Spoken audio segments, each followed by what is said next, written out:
Hi friends, good morning. I am Komala. Welcome to the Komala cooking blog. ಇವತ್ತು ನಾನು ಹೆಲ್ದಿಯಾಗಿರೋಂಥ ಎಣ್ಣೆ ರೊಟ್ಟಿ ಮಾಡಿ ತೋರಿಸ್ತಾ ಇದ್ದೀನಿ. ರಾಗಿ ಹಿಟ್ಟನ್ನು ಉಪಯೋಗಿಸ್ಕೊಂಡು ಇದನ್ನು ಒಂದೊಂದು ಕಡೆ ಒಂದೊಂದು ಥರ ಕರೀತಾರೆ. ಒಂದು ಕಡೆ ತಾಲಿಪಟ್ಟು ಅಂತ ಕರೀತಾರೆ, ಒಂದು ಕಡೆ ಎಣ್ಣೆ ರೊಟ್ಟಿ, ಒಂದು ಕಡೆ ಮಸಾಲ ರೊಟ್ಟಿ ಅಂತ ಕರೀತಾರೆ. ಇದನ್ನು ಮಾಡೋದು ಹೇಗೆ ಅಂತ ನೋಡೋಣ ಬನ್ನಿ. ಈಗ ನಾನು 1-2 ಕಪ್ಪಷ್ಟು ರಾಗಿ ಹಿಟ್ಟನ್ನು ತೊಗೊಂಡಿದ್ದೀನಿ. ಇದನ್ನು ಜರಡಿ ಇಟ್ಕೊಂಡು ಇಟ್ಕೊಂಡಿದ್ದೀನಿ. ನಾನು ಒಂದು 4 ಜನಕ್ಕಾಗೋಷ್ಟನ್ನ ಮಾಡ್ಕೋತಾ ಇದ್ದೀನಿ. ಈಗ ಇದಕ್ಕೆ ನಾನು 1.5 ಕಪ್ಪಷ್ಟು ಕಡಲೆ ಬೀಜನ ಹುರಿದು ಸಿಪ್ಪೆ ತೆಗೆದು ಇದನ್ನು ಮಿಕ್ಸಿ ಜಾರಿಯಲ್ಲಿ ತರ್ತರಿಯಾಗಿ ರುಬ್ಕೊಂಬಂದಿದ್ದೀನಿ. ತರ್ತರಿಯಾಗಿ ರುಬ್ಕೊಂಬಂದಿರೋಂಥದ್ದನ್ನ ರಾಗಿ ಹಿಟ್ಟಿಗೆ ಸೇರಿಸ್ಕೊತಾ ಇದ್ದೀನಿ. ಇದಕ್ಕೆ ನಾನು 1 ಸ್ಪೂನಷ್ಟು ಜೀರಿಗೆನ ಸೇರಿಸ್ಕೊತಾ ಇದ್ದೀನಿ. ಆಮೇಲೆ ಹುರಿದಿರೋಂಥ ಬಿಳಿ ಎಳ್ಳನ್ನು ಒಂದು 3 ಸ್ಪೂನಷ್ಟು ಸೇರಿಸ್ಕೊತಾ ಇದ್ದೀನಿ. ಆಮೇಲೆ ಇದಕ್ಕೆ ರುಚಿಗೆ ತಕ್ಕಷ್ಟು ಉಪ್ಪನ್ನು ಹಾಕ್ಕೊಂಡಿದ್ದೀನಿ. ಆಮೇಲೆ ಒಂದು ಅರ್ಧ ಕಪ್ಪಷ್ಟು ಕಾಯಿ ತುರಿನೂ ಸಹ ಇದಕ್ಕೆ ಸೇರಿಸ್ಕೊತಾ ಇದ್ದೀನಿ.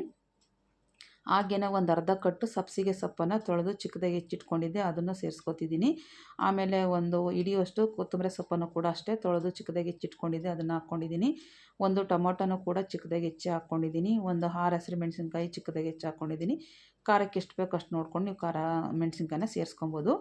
ಹಾಗೆಯೇ ಒಂದು 3 ಈರುಳ್ಳಿನೂ ಸಹ ಅಷ್ಟೇ ಚಿಕ್ಕದಾಗಿ ಹೆಚ್ಚಿ ನಾನು ಇಟ್ಕೊಂಡಿದ್ದೆ, ಅದನ್ನು ಕೂಡ ಇದಕ್ಕೆ ಸೇರಿಸ್ಕೊತಾ ಇದ್ದೀನಿ. ನಾನು ಹಾಕಿರೋ ಪದಾರ್ಥಗಳೆಲ್ಲನೂ ಏನೂ ಅಳತೆ ಇಲ್ಲ, ನಿಮ್ಗೆ ಎಷ್ಟು ಬೇಕಾದ್ರೂ ಸೇರಿಸ್ಕೋಬೋದು ನಿಮ್ಮ ರುಚಿಗೆ ತಕ್ಕಷ್ಟು.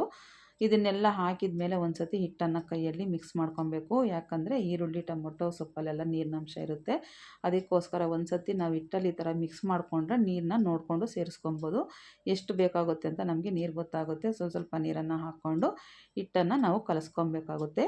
ಇದನ್ನು ಕಲಸಿರೋಂಥ ಹಿಟ್ಟನ್ನ ನಾವು ಎಣ್ಣೆ ಪೇಪರೆಲ್ಲ ಹಾಕಿ ಆದರೂ ತಟ್ಬೋದು, ಬಾಳೆಲೆಲ್ಲ ಹಾಕಿ ತಟ್ಬೋದು, ಹಾಗೆ ಡೈರೆಕ್ಟ್ ಹೆಂಚಿಗಾದರೂ ಹಾಕಿ ತಟ್ಕೊಬೋದು.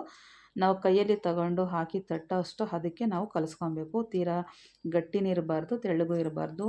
ಒಂಥರ ಸೆಮಿ ಲಿಕ್ವಿಡ್ ಥರ ಕಲಿಸ್ಕೊಂಡ್ರೆ ಸಾಕಾಗುತ್ತೆ. ಇದು ನೋಡಿ, ಈ ಥರ ಎಲ್ಲ ಕಲಿಸ್ಕೊಂಡಿದ್ದೀನಿ. ಈ ಥರ ಕೈಯಲ್ಲಿ ತಗೊಂಡಾಗ ಈ ಥರ ಬರಬೇಕು, ತೀರಾ ಗಟ್ಟಿ ಇಲ್ಲ ನೋಡಿ. ಇದು ಹೀಗಿದ್ರೆ ಸಾಕಾಗುತ್ತೆ. ಈಗ ನಾನು ಇದನ್ನು ಡೈರೆಕ್ಟ್ ಹೆಂಚಿಗೆ ಹಾಕಿ ತಟ್ಟಿ ತೋರಿಸ್ತಾ ಇದ್ದೀನಿ ನೋಡಿ. ಒಂದು ಹೆಂಚನ್ನು ಸ್ಟವ್ ಮೇಲೆ ಇಟ್ಕೊಂಡು ಅದಕ್ಕೆ ಒಂದು ಸ್ವಲ್ಪ ಎಣ್ಣೆನ ಹಾಕ್ಕೊಂಡು ನಿಮ್ಗೆ ಎಷ್ಟು ಬೇಕೋ ಅಷ್ಟು ಹಿಟ್ಟನ್ನು ತಗೊಂಡು ಈ ಥರ ಹಾಕಿ ತವ ಮೇಲೆ ತಟ್ಕೊಬೇಕು. ನಿಮಗೆ ಎಷ್ಟು ದಪ್ಪ ಬೇಕೋ ನೋಡ್ಕೊಂಡು ಒಬ್ಬೊಬ್ಬರು ತುಂಬ ದಪ್ಪನ ಇಷ್ಟಪಡ್ತಾರೆ, ಒಬ್ಬರು ತುಂಬ ತೆಳ್ಳಗಿರಬೇಕು ಅಂತಾರೆ. ನಿಮ್ಗೆ ಯಾವ ಥರ ಇಷ್ಟನೋ ಆ ಥರ ನೀವು ರೊಟ್ಟಿನ ತಟ್ಕೊಬೋದು. ತಟ್ಟಿ ಮೇಲ್ಗಡೆ ಈ ಥರ ಸ್ವಲ್ಪ ಎಣ್ಣೆನ ಹಾಕ್ಕೊಂಡು ಒಂದು ಲಿಡ್ನ ಕ್ಲೋಸ್ ಮಾಡಿ 2 ಕಡೆ ಚೆನ್ನಾಗಿ ಇದನ್ನು ಬೇಯಿಸ್ಕೊಬೇಕು. ಯಾಕಂದರೆ ಸೊಪ್ಪು ತರಕಾರಿ ಎಲ್ಲ ಹಾಕಿದ್ದೀವಲ್ವ, ಅದೆಲ್ಲ ಚೆನ್ನಾಗಿ ಬೆಂದರೆ ಚೆನ್ನಾಗಿರುತ್ತೆ. ಹಾಗಾಗಿ ಈ ಥರ ಹಾಕ್ಕೊಂಡು 2 ಸೈಡು ನಾವು ಬೇಯಿಸ್ಕೊಂಡ್ರೆ ರೊಟ್ಟಿ ರೆಡಿಯಾಗಿ ಹೋಗುತ್ತೆ. ಈ ಥರ ರೊಟ್ಟಿ ಮಾಡಿಕೊಂಡ್ರೆ ತುಂಬ ಹೆಲ್ದಿಯಾಗಿರುತ್ತೆ. ಯಾಕಂದರೆ ಬೆಳಗಿನ ಬ್ರೇಕ್ಫಾಸ್ಟಲ್ಲೇ ನಮಗೆಲ್ಲ ಸಿಕ್ಕೋಗ್ಬಿಡುತ್ತೆ ನೋಡಿ. ಇದರಲ್ಲಿ ಪ್ರೋಟೀನು, ವಿಟಮಿನ್ನು, ಐರನ್ನು, ಕ್ಯಾಲ್ಶಿಯಮ್ಮು ಪ್ರತಿಯೊಂದು ಇದೆ. ಎಲ್ಲ ಥರದ್ದು ನಾವು ಸೊಪ್ಪು ತರಕಾರಿಗಳ ಎಲ್ಲನ ಸೇರಿಸ್ಕೊಡೋದ್ರಿಂದ ತುಂಬ ಆರೋಗ್ಯವಾಗಿರೋಂಥ ಇದು ಬ್ರೇಕ್ಫಾಸ್ಟು. ಅದ್ರ ಜೊತೆಗೆ ರಾಗಿ ಹಿಟ್ಟನ್ನು ಸೇರಿಸಿರೋದ್ರಿಂದ ಕೂಡ ರಾಗಿ ಕೂಡ ತಂಪು, ಆರೋಗ್ಯಕ್ಕೆ ಒಳ್ಳೆಯದು. ಇದು ವೆಯ್ಟ್ ಲಾಸ್ಗೂ ಸಹಾಯ ಮಾಡೋವಂಥದ್ದು. ಹಾಗಾಗಿ ಬೆಳಗಿನ ತಿಂಡಿಗೆ ಈ ಥರ ತಿಂಡಿನ ಮಾಡಿಕೊಟ್ರೆ ಮಕ್ಕಳು ದೊಡ್ಡವರೆಲ್ಲ ತುಂಬ ಇಷ್ಟಪಡ್ತಾರೆ. ಇದನ್ನು ನಾವು ಲಂಚ್ ಬಾಕ್ಸ್ಗೂ ಸಹ ಹಾಕ್ಕೊಡ್ಬೋದು ಆರಾಮಾಗಿ. ನಾವು ಮಧ್ಯಾಹ್ನ ಟೈಮೂ ಏನೂ ಆಗಲ್ಲ, ಆರಾಮಾಗಿ ಚೆನ್ನಾಗಿರುತ್ತೆ, ತಿನ್ಕೊಬೋದು. ಇದನ್ನು ಹಾಗೇನೂ ತಿನ್ಬೋದು. ಯಾಕಂದರೆ ಎಲ್ಲನೂ ಇದರಲ್ಲಿ ನಾವು ಉಪ್ಪು, ಹುಳಿ, ಖಾರ ಪ್ರತಿಯೊಂದು ಹಾಕಿರೋದ್ರಿಂದ ಡೈರೆಕ್ಟ್ ಹಾಗೇನಾದ್ರು ತಿನ್ಬೋದು, ತುಪ್ಪದ ಜೊತೆ ತಿನ್ಬೋದು, ಮೊಸರಿನ ಜೊತೆ ತಿನ್ಬೋದು, ಚಟ್ನಿ ಜೊತೆ, ಸಾಂಬಾರು, ಪಲ್ಯ, ಸಾಗು ಯಾವುದ್ರ ಜೊತೆ ಬೇಕಾದ್ರೂ ತಿನ್ಬೋದು. ಎಲ್ಲದಕ್ಕೂ ಅಡ್ಜಸ್ಟ್ ಆಗುತ್ತೆ. ತುಂಬ ಚೆನ್ನಾಗಿರುತ್ತೆ ಈ ಥರ ರೊಟ್ಟಿ.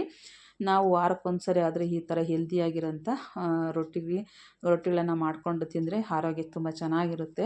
ಇದಕ್ಕೆ ಒಂದು ಸ್ವಲ್ಪ ಆದಷ್ಟು ಎಣ್ಣೆನ ಕಮ್ಮಿ ಮಾಡ್ಕೊಂಬಿಟ್ರೆ ನಾವು ಡಯಟ್ ಮಾಡೋ ಅಂಥವ್ರು ಆರಾಮಾಗಿ ತಿನ್ಬೋದು. ನಾನು ಇದಕ್ಕೆ ಸಾಗು ಮತ್ತು ಚಟ್ನಿ ಕೂಡ ಮಾಡಿದ್ದೀನಿ. ನಾನೀಗ ಫಸ್ಟ್ನೇದಕ್ಕೆ ತುಪ್ಪ ಹಾಕ್ಬಿಟ್ಟು ತೋರಿಸ್ತಾ ಇದ್ದೀನಿ ನೋಡಿ. ತುಂಬ ಚೆನ್ನಾಗಿರುತ್ತೆ. ಈ ಥರ ತುಪ್ಪದಲ್ಲೇ ತಿನ್ಕೊಬೋದು. ನಾನು ಬಟಾಣಿ ಮತ್ತು ಮೆಂತ್ಯ ಸೊಪ್ಪು ಹಾಕಿ ಸಾಗು ಮಾಡಿದ್ದೆ. ಆಮೇಲೆ ಸ್ವಲ್ಪ ಚಟ್ನಿನೂ ಮಾಡಿದ್ದೆ. ನಮ್ಮ ಮನೇಲಿ ಎಲ್ಲರೂ ಒಂದೊಂದು ಥರ ಕೇಳ್ತಾರೆ. ಹಾಗಾಗಿ ನಿಮ್ಗೆ ಇಷ್ಟ ಆದರೆ ನೀವು ಕೂಡ ಮಾಡ್ಕೊಳ್ಳಿ.